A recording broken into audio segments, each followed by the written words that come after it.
Imaginez, vous êtes témoin d'un incident, la police vous interpelle pour quelques questions et soudain, on vous annonce que vous êtes placé en garde à vue. Votre cœur s'emballe. Que se passe-t-il? Quels sont vos droits? Pouvez-vous refuser? Aujourd'hui, je vous explique la garde à vue. Et oui, parce que tout le monde a déjà entendu parler de la garde à vue, mais est-ce que vous savez vraiment comment ça fonctionne? Bienvenue sur Justilo version court, juriste en droit pénal au parquet et chargé de t'aider en droit pénal, où ici je t'explique le droit pénal et tout ce qui a trait à la justice française. Si tu veux aussi apprendre, écouter les analyses juridiques des grandes affaires judiciaires, alors je t'invite à visionner mes vidéos sur mon autre chaîne YouTube, Justilo, et surtout n'oublie pas de liker, mettre un commentaire et t'abonner. Dans cette vidéo, on va décortiquer ensemble cette notion de garde à vue, cette procédure qui fascine autant qu'elle inquiète. Partie 1, qu'est-ce que la garde à vue? La garde à vue est une mesure privative de liberté qui permet aux officiers de police judiciaire de retenir une personne dans les locaux du commissariat ou de la gendarmerie pendant une durée limitée, et ce, sous le contrôle de l'autorité judiciaire, à l'encontre d'une personne sur laquelle il existe une ou plusieurs raisons plausibles de soupçonner qu'elle a commis ou tenté de commettre un crime ou un délit puni d'une peine d'emprisonnement. Alors attention, un point crucial, être en garde à vue ne signifie pas que vous êtes coupable, c'est une mesure d'enquête, ce n'est pas une condamnation. Il existe plusieurs objectifs légaux de la garde à vue. D'abord, permettre l'exécution des investigations. La police a besoin de vous interroger, de vérifier votre emploi du temps ou de confronter des témoignages, par exemple. Ensuite, empêcher que vous modifiez des preuves ou des indices matériels, par exemple, détruire des documents, effacer des messages ou prévenir des complices. Évitez que vous vous enfuyiez. Si vous êtes soupçonné d'une infraction grave, la police veut s'assurer de votre présence. Empêcher que la personne ne fasse pression sur les témoins ou les victimes, ainsi que sur leur famille ou leurs proches. Empêcher que la personne ne se concerte avec d'autres personnes susceptibles d'être ses co-auteurs ou complices. Ou encore garantir la mise en œuvre de mesures destinées à faire cesser le crime ou le délit. Par exemple, Julien est témoin d'une bagarre dans un bar. 2 jours plus tard, la police le convoque car il est maintenant soupçonné d'avoir participé activement à cette bagarre. Ses déclarations contredisent celles d'autres témoins. La police le place en garde à vue pour approfondir les investigations et éviter qu'il ne contacte d'autres témoins avant de clarifier les faits. Ici, Julien est placé en garde à vue car il existe des raisons plausibles de soupçonner qu'il a participé à cette bagarre. On parle bien de raisons plausibles et pas de certitude. C'est un seuil assez bas, mais il doit exister des indices concrets. Partie 2, les conditions et la durée. La durée initiale de la garde à vue est de 24 heures maximum. Dès le début de la garde à vue, le chronomètre démarre. Vous pouvez être retenu 24 heures, mais attention, ce n'est pas automatiquement 24 heures. Si l'enquête avance vite et que votre présence n'est plus nécessaire, vous devez être libéré plus tôt. Il existe bien sûr des prolongations possibles. Pour certaines infractions plus graves, des délits punis d'au moins 1 an d'emprisonnement, le procureur de la République peut autoriser une prolongation de 24 heures supplémentaires. On arrive alors à 48 heures au total. Et puis, il y a aussi des cas exceptionnels dans des affaires très spécifiques concernant des faits de terrorisme, criminalité organisée, trafic de stupéfiants en bande organisée par exemple, où la garde à vue peut être prolongée jusqu'à 96 heures, c'est-à-dire 4 jours, voire 144 heures, 6 jours pour des faits de terrorisme. Mais ces situations sont rares et très encadrées. Par exemple, Juliette est soupçonnée d'avoir commis un vol à l'étalage dans un supermarché, donc un délit puni de 3 ans maximum. Elle est placée en garde à vue à 14 heures le lundi. Les enquêteurs l'interrogent, ils vérifient les vidéos de surveillance et à 18 heures, ils ont tous les éléments. Juliette est libérée après seulement 4 heures de garde à vue, bien que la loi autorise 24 heures. A l'inverse, dans une affaire de trafic de drogue organisée, les enquêteurs peuvent demander des prolongations car l'enquête est complexe, il faut identifier des complices, saisir des biens ou encore analyser des communications. Point important, chaque prolongation doit être justifiée et autorisée par le procureur, ce n'est jamais automatique. Partie 3, les droits fondamentaux. C'est la partie cruciale. Vos droits en garde à vue sont sacrés et non négociables. Le droit d'être informé. Dès le début, on doit vous notifier clairement la nature de l'infraction que vous êtes soupçonné d'avoir commise, votre droit de garder le silence, votre droit d'être assisté d'un avocat, votre droit de prévenir un proche, la durée maximale de la garde à vue. Cette notification des droits se fait dans une langue que vous comprenez.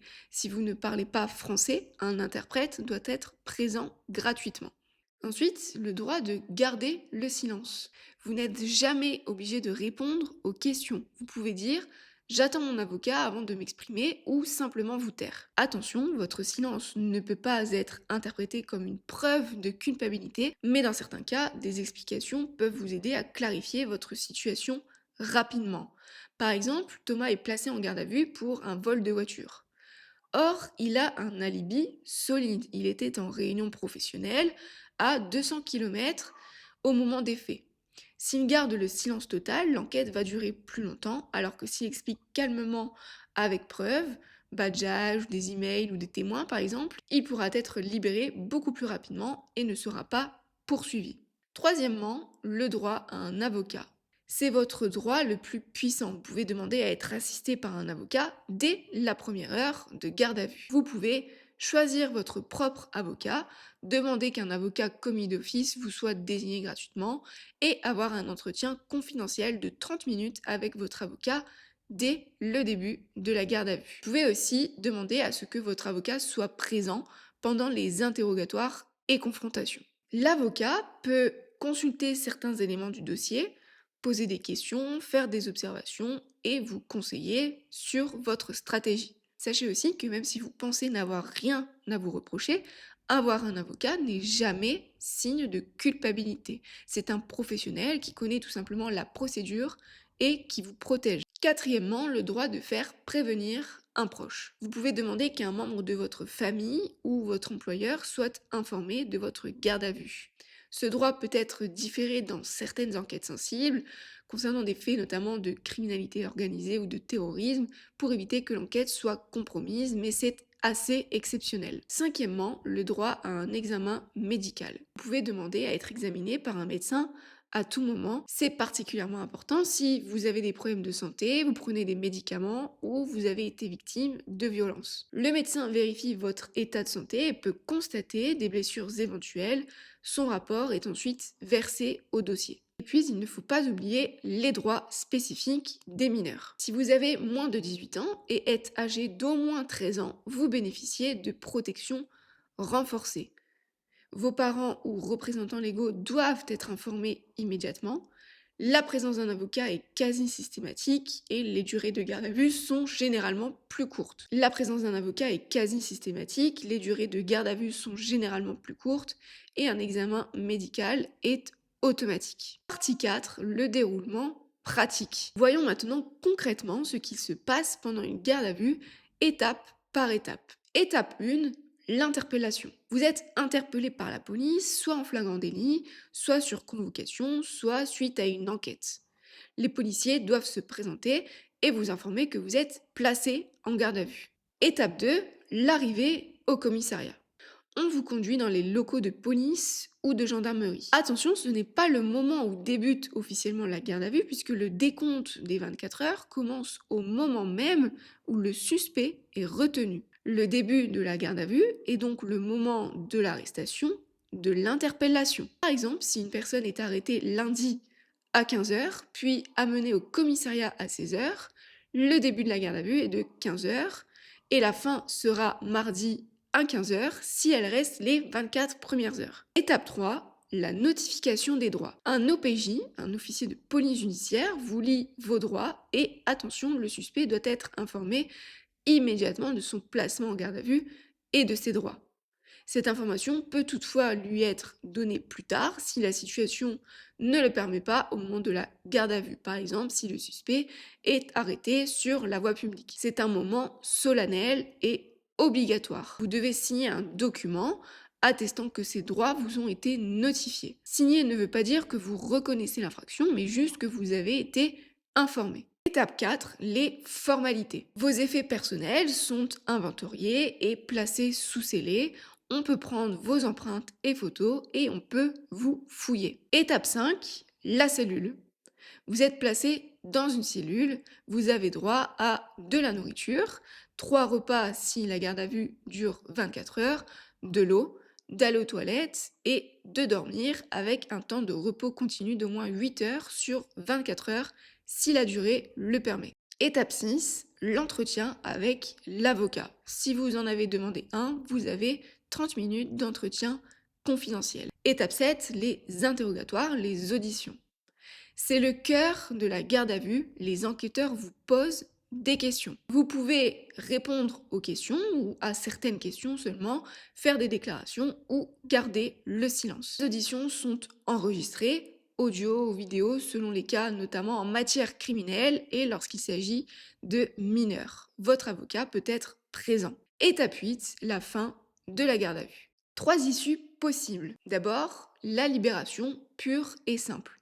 L'enquête n'a rien révélé contre vous ou les soupçons étaient infondés, vous êtes alors libre. La libération avec convocation devant le tribunal. Les charges sont suffisantes, mais on vous laisse rentrer chez vous en attendant votre procès. On parle alors de convocation par procès verbal. Et la présentation devant le procureur, et dans ce cas, on parle d'un défèrement. Vous êtes déféré devant le procureur. Dans ces cas plus graves, vous êtes alors directement présenté au procureur qui décide de la suite, par exemple une comparution immédiate, contrôle judiciaire ou détention provisoire. Conclusion, et pour résumer les points essentiels, la garde à vue est une mesure d'enquête, pas une condamnation.